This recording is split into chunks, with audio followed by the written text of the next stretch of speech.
So first of all, hello to all electrical engineers. My name is Akshay and welcome to Weekend Start. सो आज की video में मैंने include किया है electrical machine. This is my first video on electrical machine. इस जो ये मेरी इलेक्ट्रिकल मशीन की जो सीरीज़ रहने वाली है, इसमें मैं आपको इलेक्ट्रिकल मशीन के बारे में कुछ ऐसे पॉइंट्स भी बताऊंगा शायद जिसके बारे में आपको ना पता हो सकता है पता भी हो. पर सो जो इलेक्ट्रिकल मशीन है that is classified into 5 parts. That is our transformer, induction motor, DC machine, synchronous machine and special purpose machines.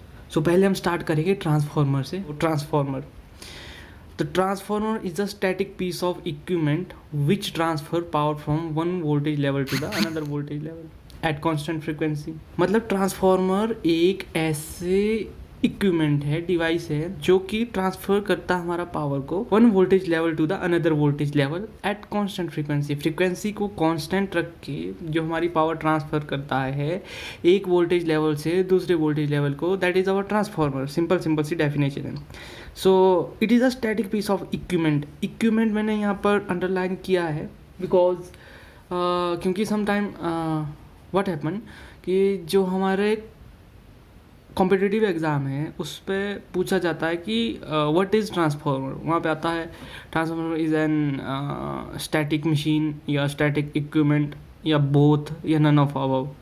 सो जहाँ पर भी स्टैटिक इक्विपमेंट होगा हमें वहाँ टिक करना है. It is not a static machine because machine क्या होती है? मशीन होती है ऐसी डिवाइस जो कि कन्वर्ट करती है one form of energy into the another form of energy. So ये क्या कर रहा है? ये फॉर्म ऑफ एनर्जी को कन्वर्ट नहीं कर रहा है. इसमें form of energy primary and secondary side या हम बोले high voltage and low voltage side, जिस साइड भी जो एनर्जी है that is electrical energy. So ये कन्वर्ट नहीं कर रहा है तो it is not a machine. ये मशीन नहीं है हमारी. ऑप्शन हम टिक करेंगे. It is a static piece of equipment, static equipment और अ स्टैटिक डिवाइस. फिर ऑप्शन आ सकता है हमारा कॉम्पिटिटिव एग्जाम में.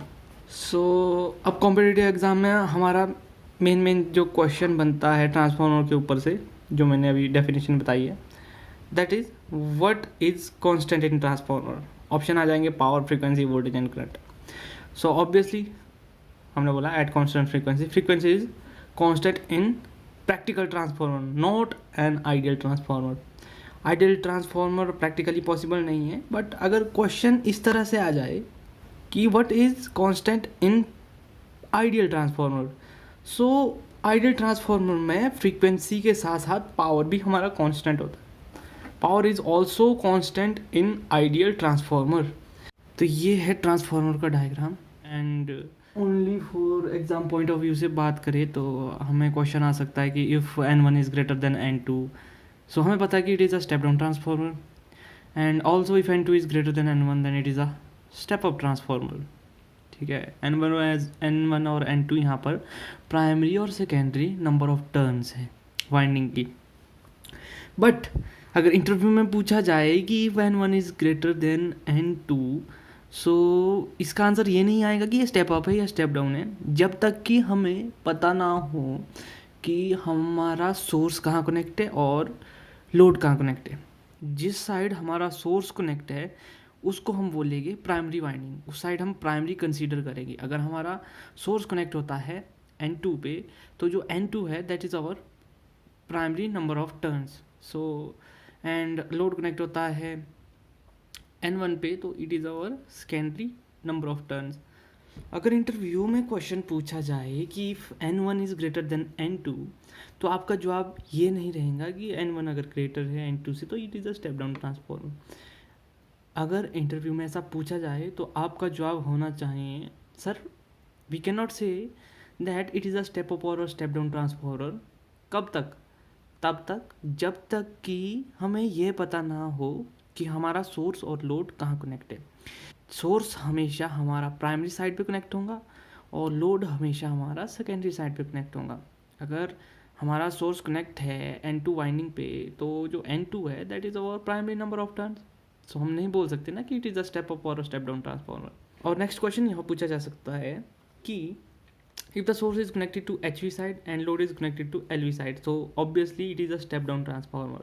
स्टेप डाउन ट्रांसफार्मर क्यों है? मैंने अभी आपको बताया कि अगर सोर्स जहाँ पर कनेक्ट होगा that is our primary side का क्या वोल्टेज है हमारी हाई वोल्टेज, और सेकेंडरी साइड हमारी क्या वोल्टेज है लो वोल्टेज। लोड हमेशा सेकेंडरी साइड पे कनेक्ट होगा, तो हाई वोल्टेज से लो वोल्टेज की तरफ जा रहा है, तो it is a step down transformer.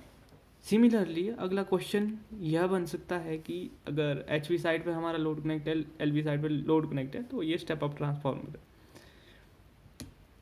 है। एंड एक क्वेश्चन यह बन सकता है ट्रांसफार्मर से कि 1:1 ट्रांसफार्मर हमारा क्या होता है, आइसोलेशन ट्रांसफार्मर।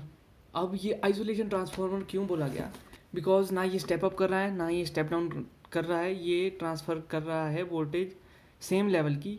बट जो ट्रांसफार्मर है that is not electrically coupled, it is magnetically coupled, तो ये एक आइसोलेशन प्रोवाइड कर रहा है बिटवीन प्राइमरी एंड सेकेंडरी। सो अगर ये 1:1 का है तो हम इसको आइसोलेशन ट्रांसफार्मर बोलेंगे।